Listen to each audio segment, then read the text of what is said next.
누가복음 17장 5절과 6절의 말씀은 그 앞에 있는 17장 1절에서 또 4절까지의 말씀에 연속되어지는 말씀입니다. 사실 누가복음 17장 1절에서 4절까지 용서하라고 하는, 특별히 그 용서하는 것이 우리는 어려운 것임을 알 수가 있습니다.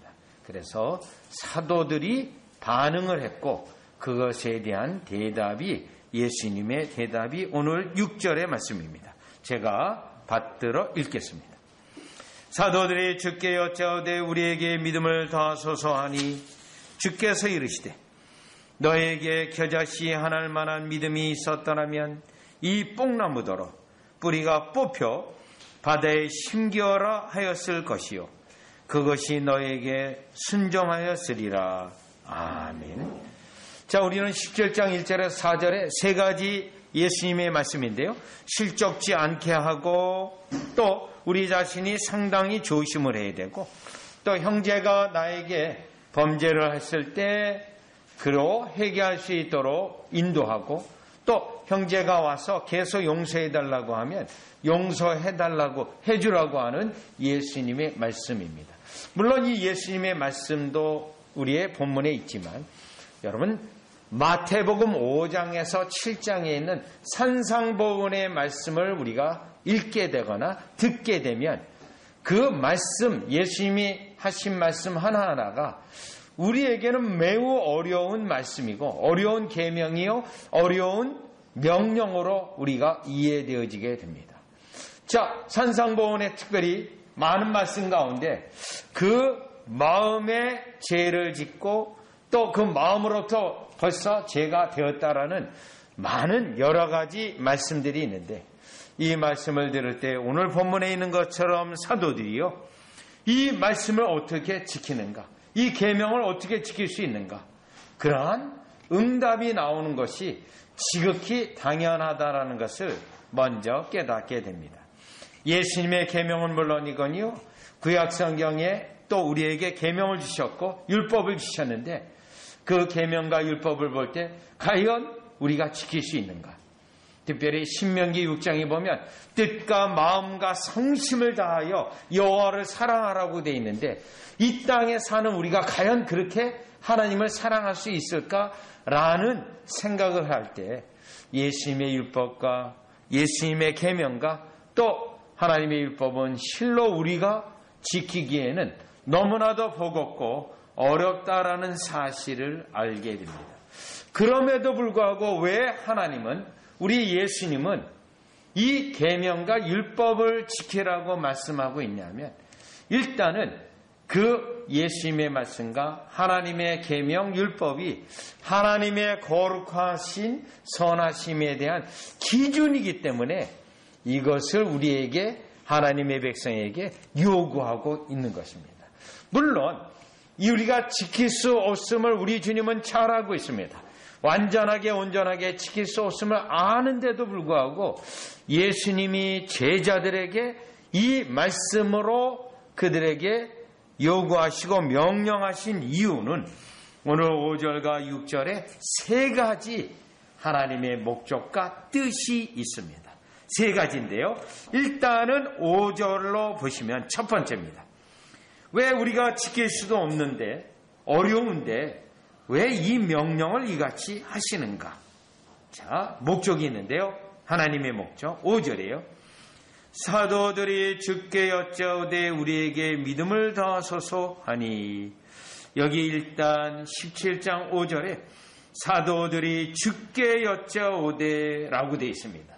여기 주님의 이름을 그들이 부르면서 예수님에게 부탁하고 청원하는 모습이 이 구절 속에 들어 있습니다. 자, 그러면 여러분, 이 주님을 부르는 이 내용은 누가복음에 여러 번 나오는데 그때마다 특징이 있어요. 먼저 누가복음 7장 7절로 가보시죠. 누가복음 7장 7절로 가보시면, 누가복음 7장 이전에 누가복음 5장에 베드로가 예수님을 향하여 주라고 일단 불렀습니다. 나를 떠나소서. 자, 이 주여 나를 떠나소서 할 때는 그리스도의 신성을 그가 체험하고 그렇게 부른 거예요. 여기도 마찬가지입니다. 7장 7절에요. 백부장인데 6절이요. 예수께서 함께 가실새 이에 그 집이 멀지 아니하 백부장이 벗들을 보내어 이르되 주여 수고하지 마옵소서. 내 집에 들어오심을 나는 감당하지 못하겠나이다.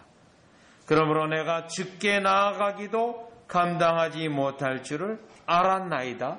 말씀만 하사 내 하인을 낫게 하소서. 자신의 철저히 무가치함과 예수님의 신성, 예수님의 하나님의 되심을 고백할 때 이 주라고 부르고 있습니다. 여러분 누가복음 19장으로 또 가보시면 누가복음 19장 8절이에요. 이번에는 삭개오입니다. 이 삭개오가 예수님에 대하여 또 주님께 주여 그러면서 엿잡고 있습니다. 19장 8절에 보니까 삭개오가 주께 여짜오되 주여 보시옵소서. 내 소유의 절반을 가난한 자들에게 주겠사오며 만일 누구의 것을 속여 빼앗은 것 일들이 있으면 내 갑절이나 갚겠나이다.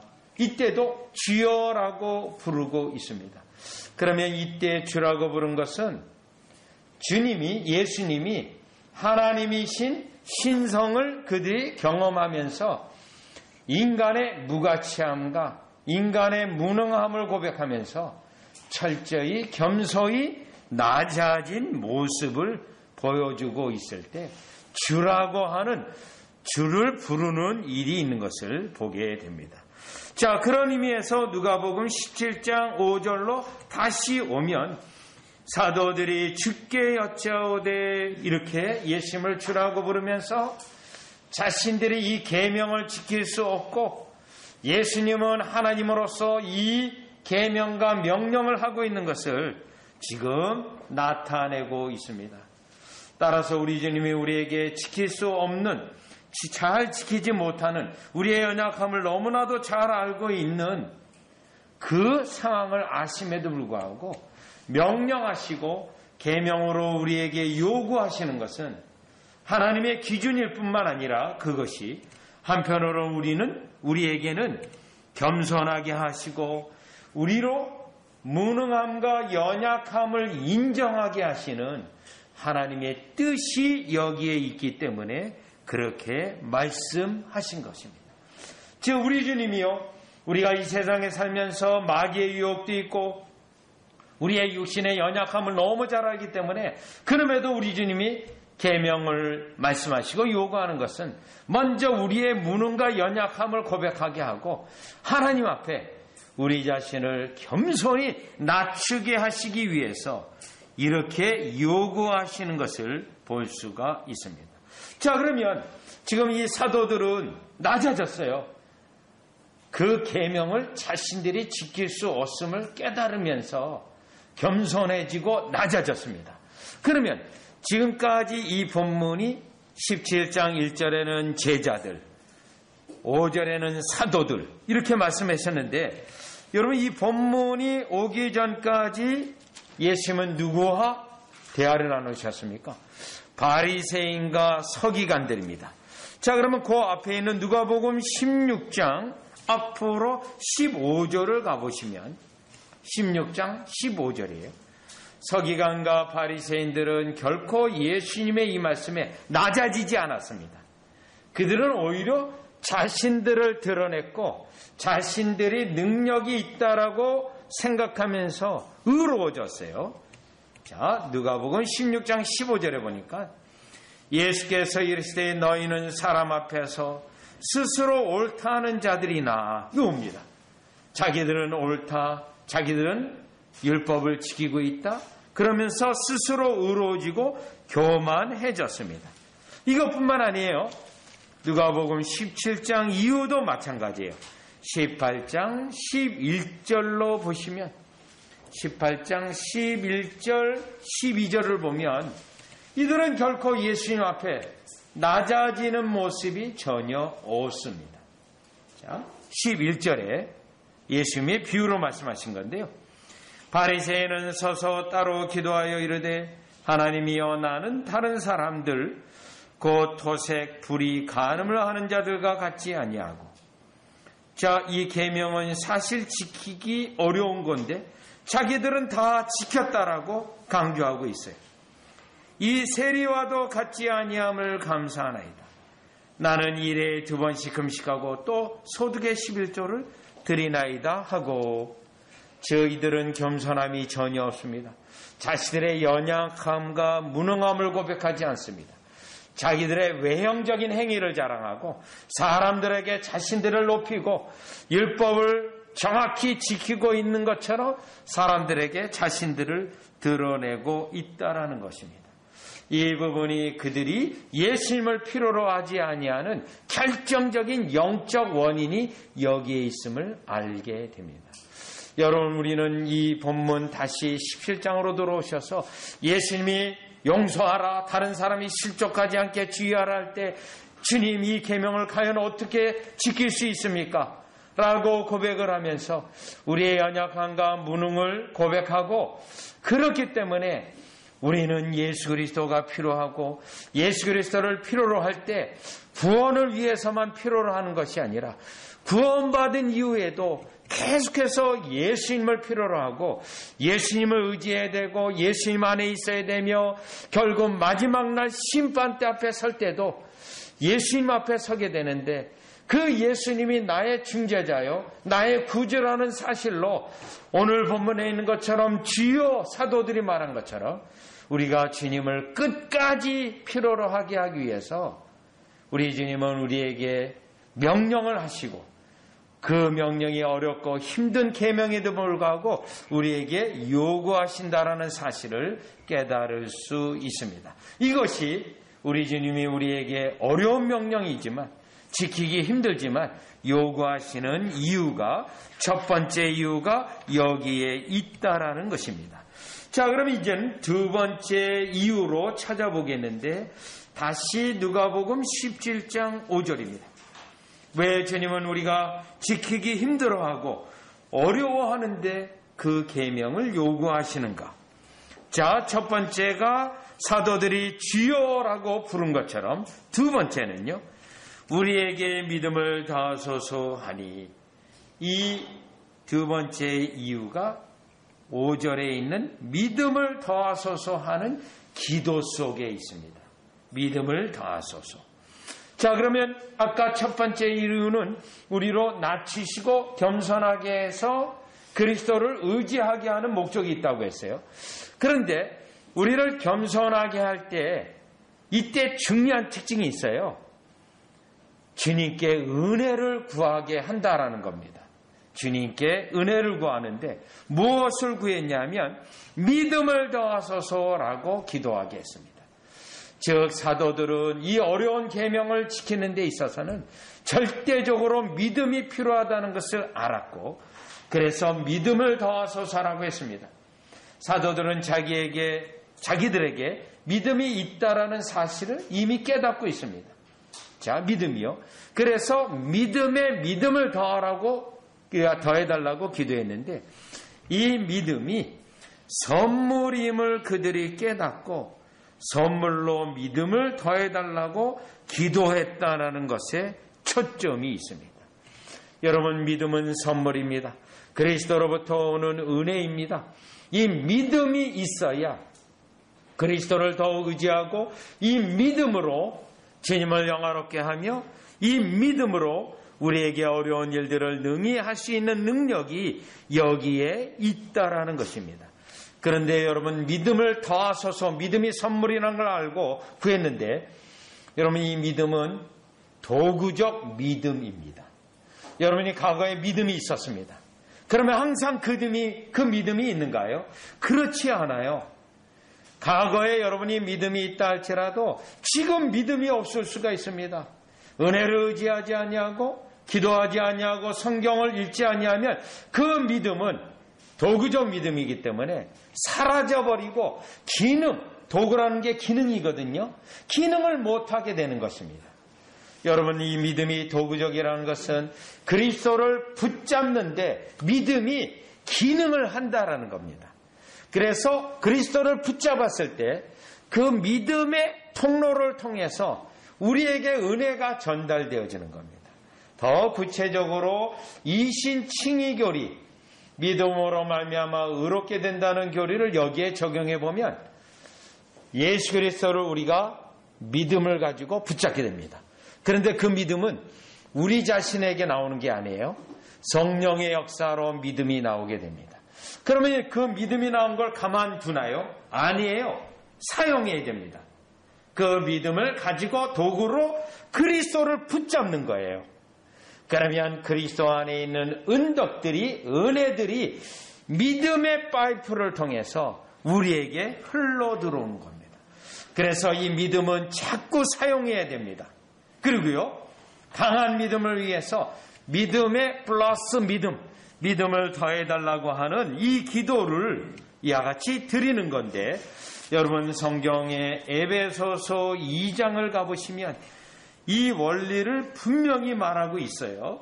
에베소서 2장 8절로 보니까 너희는 그 은혜에 의하여 믿음으로 말미암아, 요거예요.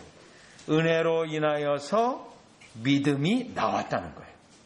그런데 믿음으로 말미암아, 믿음을 가지고 믿음을 사용해서 믿음을 도구로 해서 그리스도를 붙잡아 가지고 구원을 받았으니 이것은, 이 믿음은 너에게서 난 것이 아니요 하나님의 선물이라는 겁니다. 이 원리를 지금 사도들이 깨달아서 믿음을 더하소서라고 구했던 것입니다.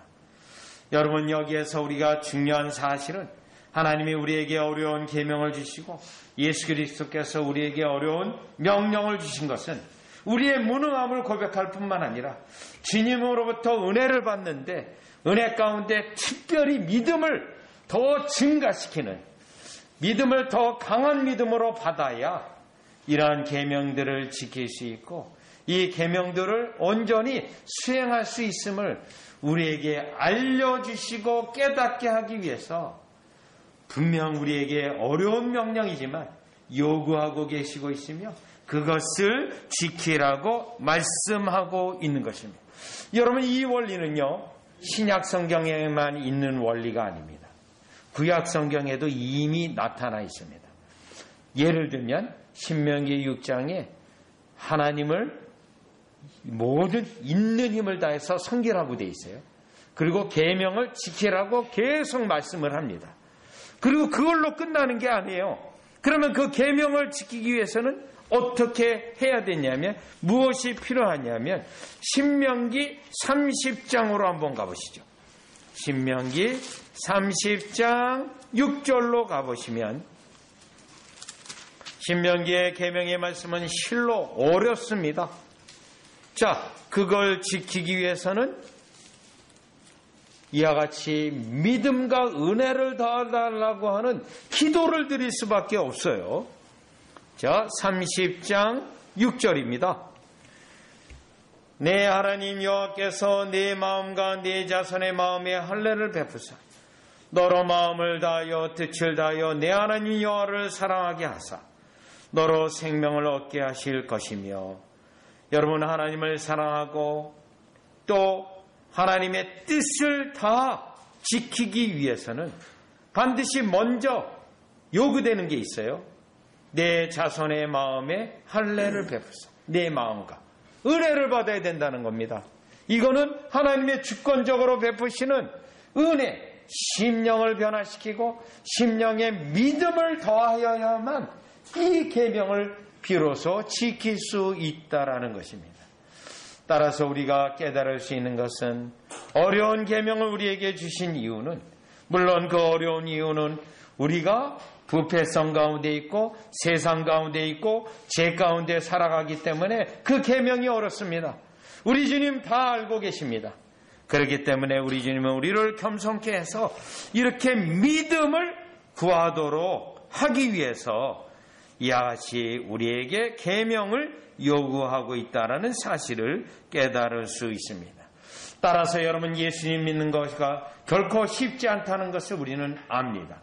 그때 우리가 좌절하고 포기할 거가 아니라 주님의 목적은 그렇기 때문에 주님 앞에 나와서 기도하고 그렇기 때문에 주님에게 믿음을 더해달라고 하는 기도를 하게 하기 위해서 우리 주님이 우리가 어려워하고 힘들어하는 계명을 요구하고 있다는 사실을 깨닫는 저와 여러분이 되시기를 주 예수 그리스도 이름으로 축원합니다. 자, 그러면 이렇게 하시는 이유가 겸손케 하시고 기도하게 해서 믿음을 구하게 해서 세 번째 목적이 있어요. 세 번째 목적은 6절에 나와 있습니다. 이 6절은 결국 믿음을 구하게 하신 예수님의 목적이 있어요. 왜 특별히 믿음을 더해달라고 하는 기도를 하게 했을까? 목적이 있는데 6절의 말씀은 언뜻 보게 되면 약간 어렵습니다. 왜냐하면 현실적인 말씀이 아니고 또 여기에 있는 이 뽕나무 나무로 되어 있는데 이 뽕나무를 의인화시켰어요. 사람처럼 말했어요. 그래서 뽕나무가 스스로 이와 같이 바닷속에 심겨지는 의인화했기 때문에 이 구절이 어려운데 또 이 구절이 자연적 현상으로는 일어날 수 없는 현상입니다. 보시죠. 주께서 이르시되 너에게 겨자씨 하나할 만한 믿음이 있었더라면 이 뽕나무더러 뿌리가 뽑혀 바다에 심겨라 하였을 것이요 그것이 너희에게 순종하였으리라. 이 말씀으로 되어 있습니다. 자, 이 말씀은 오늘 5절에 연결해서 예수님이 왜 이렇게 표현하셨는가를 깨닫게 할 수 있는데 이 6절에 있는 것은 자연적 현상으로는 불가능한 겁니다. 오직 초자연적 현상으로 나타날 수 있는 것입니다. 그러면 예수님이 이 시점에서 초자연적인 현상으로 기적 중에 기적으로 표현된 이 말씀은 믿음으로 인한 효과를 우리에게 가르쳐 주시기 위해서 이 말씀을 하신 것입니다. 물론 이 믿음은 기적적인 믿음일 수도 있습니다. 그런데 이 믿음은 믿음을 더해서 큰 믿음을 갖게 되고 믿음을 강화하게 되면 그 믿음으로 말미암아 영적인 체험, 놀라운 체험, 구원의 체험, 우리 하나님의 전능하신 능력을 체험할 수 있는 것을 분명히 설명하고 이와 같이 설명하고 있는 것입니다. 여러분, 우리가 믿음을 가지고 큰 믿음을 가지고 주님께 나아가면 반드시 그 믿음은 죽은 믿음이 아니고요, 살아있는 믿음으로서 하나님이 여러분의 기도를 들으시고 하나님이 여러분과 함께 하시고 여러분이 힘들어하는 그 일들을 가능하도록 만드시는 능력을 체험할 수 있는 것이 요 믿음의 체험이요 믿음을 구했을 때 우리에게 일어나는 것임을 알 수가 있습니다. 따라서 믿음에 의해서 믿음을 가지고 얼마든지 어려운 일, 힘든 일, 도무지 불가능하다고 여겨지는 일들을 극복할 수 있음을 예수님이 이 말씀으로 하고 계신 겁니다. 자, 그러면 마태복음 21장을 가보시면 예수님이 이제 십자가 죽음을 앞두고 일어난 일입니다. 특별히 제자들을 믿음으로 훈련시키는 일을 예수님이 의도적으로 했습니다. 예수님께서요. 왜냐하면 이제 예수님은 십자가에서 죽으시고 이제 부활하셔서 하늘로 올라가실 것입니다. 그러기 위해서는 남겨둔 제자들에게 믿음의 효과, 강력한 믿음, 그것을 그들로 훈련하기 원했는데, 그래서 21장 2절에서 3절을 보시면, 자, 이제 예수님이 십자가에 돌아가시기 위하여 예루살렘으로 들어갈 때 나귀를 타고 들어갑니다. 그런데 그 나귀를 어떻게 마련해 놓으셨는지 보겠어요. 21장 2절이요. 이르시되 너희는 맞은편 마을로 가라. 그리하면 곧 메인 나귀와 나귀 새끼가 함께 있는 것을 보리니 풀어 내게로 끌고 오라. 여러분, 이거는 어떤 남의 것, 다른 사람의 것을 제자들에게 가서 끌고 오라. 그것도 나귀와 나귀 새끼. 그리고요, 여기서 분명히 2절은 예수님의 전지성을 말합니다. 예수님이 벌써 다 알고 계시는 거죠. 그리고 이걸 끌고 오라고 할 때 제자들에게 할 말까지 알려줘요. 왜냐하면 21장 1절에 보면 예수께서 두 제자를 보내십니다. 특별히 이 두 제자였어요. 자, 그러면 3절이요. 만일 누가 무슨 말을 하거든 주가 쓰시겠다 하라. 그리하면 즉시 보내리라 하시니. 여러분, 이 명령은, 예수님의 이 훈련은 이성적인 생각을 가지고 있는 사람에게는 거의 불가능한 일입니다. 남의 것을 끌고 오는데 주께서 쓰시겠다 하라. 그러면 이 일이 될까? 그 주가 누구냐? 하고 따져 묻고 왜 남의 것 가져가느냐? 그것도 새끼까지 가져가느냐? 이렇게 말을 할 땐 어떻게 변명해야지? 할 말을 어떻게 해야지? 그런데 예수님은 3절에 있는 것처럼 주가 쓰시겠다 하고 그리하면 즉시 보내리라, 이 말씀만 하신 거예요. 그랬더니 6절이요. 제자들이 가서 예수께서 명하신 대로 하여, 예수께서 명하신 대로 했을 때 그 일이 실제로 되어졌어요. 예수님의 말씀을 믿고 그대로 갔을 때 예수님의 능력이 나타나고 놀라운 일이 일어난 겁니다. 아마 이 현장에서 두 제자는 이야, 놀랍다. 말씀하신 대로 그대로 됐네. 우리가 쭈삣쭈삣할 수 있고 이 일을 어떻게 해야지 염려할 수 있는 상황이 그게 아니네 라는 것을 체험하게 하신 겁니다. 그런데요, 19절로 가보세요.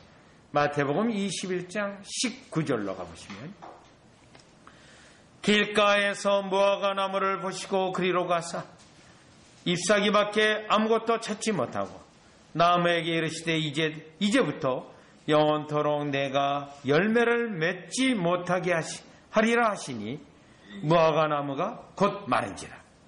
여러분, 이 기적은 필요에 의해서, 누구의 필요에 의해서 베푸신 기적이 아니에요. 예수님이 의도적으로 베푸신 기적입니다.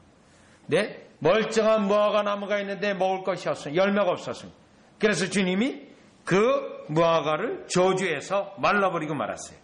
그런데 20절이에요. 제자들이 보고 이상히 여겨 이르되 무화과 나무가 어찌하여 곧 말랐나이까? 목적이 있어요. 21절.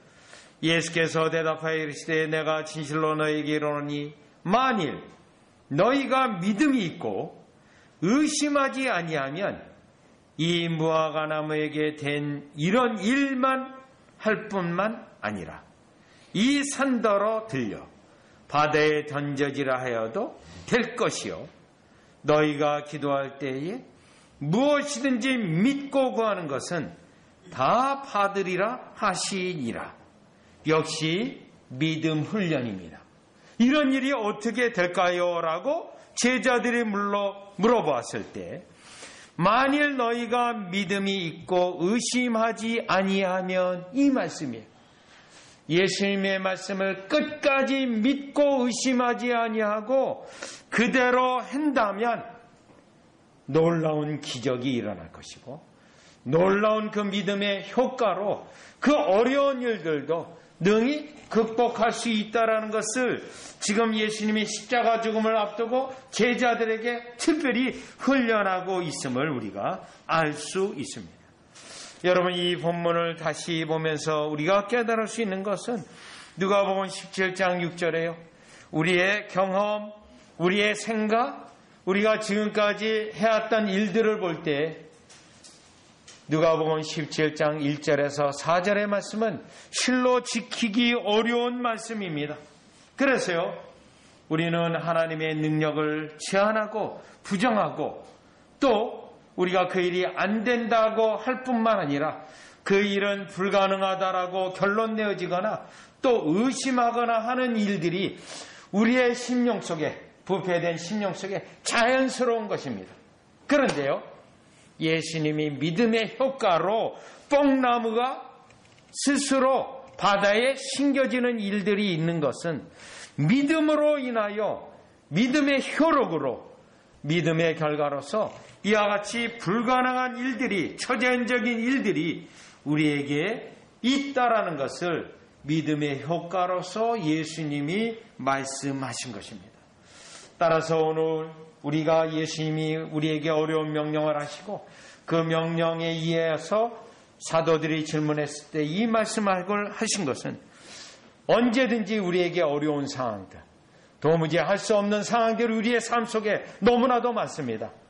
그때 우리는 겸손히 기도해야 되고 믿음을 구해야 되고 그 믿음의 효과로서 주님을 끝까지 신뢰할 때 예수님의 전능하신 능력이 나타나신다라는 것을 항상 기억해서 의심하는 자가 아니라 또 세상적인 판단에 의존하는 자가 아니라 주님의 이와 같은 초자연적인 능력과 역사가 일어나기를 사모하는 저와 여러분이 되시기를 주 예수 그리스도 이름으로 축원합니다. 여러분, 우리 주님은 이러한 훈련을요, 제자들에 대한 훈련을 이미 구약에서부터 했습니다. 자신의 백성에게 이 훈련을 했어요. 그래서 하필이면 이스라엘 백성을 이제 가나안 땅으로 들어가게 할 때 우리 하나님은 시기를 맞췄어요. 일부러요. 유월절 그 날짜를 맞추는 것과 함께 모든 것을 시기를 맞췄는데 요단강을 건너는 시기를 모맥을 거두는 시기로 맞췄습니다.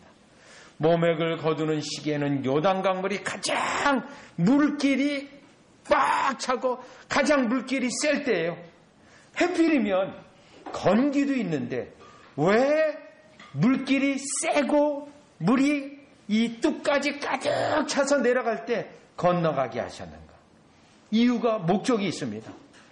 요단을 강을 건널 때 말이죠. 그때 제사장이 언약궤를 맺고 들어가라고 일방적으로 명령하셨습니다.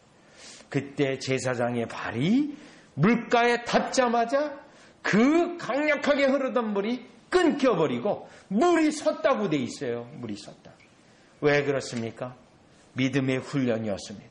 오직 하나님의 말씀에 대한 믿음만을 가지고 걷게 되면 어떤 장애물도 극복할 수 있는 초자연적인 은혜와 능력이 임함을 구약에 있는 백성들에게 훈련하고 그 다음에 이어서 또 무엇입니까?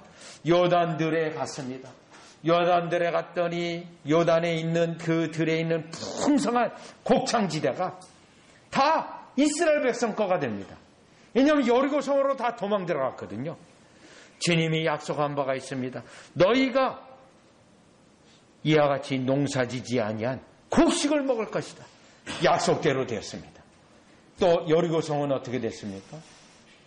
7번 매일 한 번씩 돌고 마지막 날에 7번 도라고 하는 이해되지 않은 명령을 주셨을 때 믿음으로 돌아가게 하시고 그걸 돌게 하시고 결국은 여리고성이 무너졌는데 우리 주님이 자신의 새롭게 일으킨 백성, 다음 세대 백성을 얼마나 믿음으로 훈련하고 그 믿음을 통하여 하나님의 놀라운 기적과 역사를 체험케 하는 목적이 있는데 오늘 누가복음 17장 6절의 말씀이 믿음에 대한 강력한 주님의 능력이 나타남을 강조하고 있음을 통하여 여러분이 어떠한 어려움을 만나거나 힘든 일을 만나거나 또는 주의 말씀대로 하는 것이 정말 어려운 일이라고 생각할 때 주님 앞에 믿음을 더해달라는 기도와 함께 믿음이 끝까지 나갈 때 주님이 함께 하시는 이 능력을 체험하는 여러분 되어주시기를 주 예수 그리스도 이름으로 축원합니다. 기도드리겠습니다. 하나님 아버지의 은혜를 감사를 드립니다. 우리가 이 땅에 살아갈 때 특별히 주의 말씀에 따라 행할 때 너무나도 어려운 일들이 많고 우리가 결코 행할 수 있는 일들이 아니라고 하는 고백은 지극히 당연한 고백임을 깨닫게 됩니다. 그럼에도 불구하고 주님이 우리에게 요구하시는 것은 우리로 겸손하게 하여 기도하게 하시고 기도하는 가운데 특별히 믿음을 구하여서 믿음대로 나아갈 때 그리스도께서 함께 하시고 전능하신 능력이 나타나고 주님이 살아계신 하나님이라는 것을 우리로 체험케 하시는 뜻을 따라 어려운 일을 만날 때마다 좌절할 것이 아니라 포기할 것이 아니라 기도하고 더욱더 주님에게 의지하여 믿음을 구하는 우리로 만들어 주시옵소서. 예수님의 이름으로 기도리옵나이다. 아멘.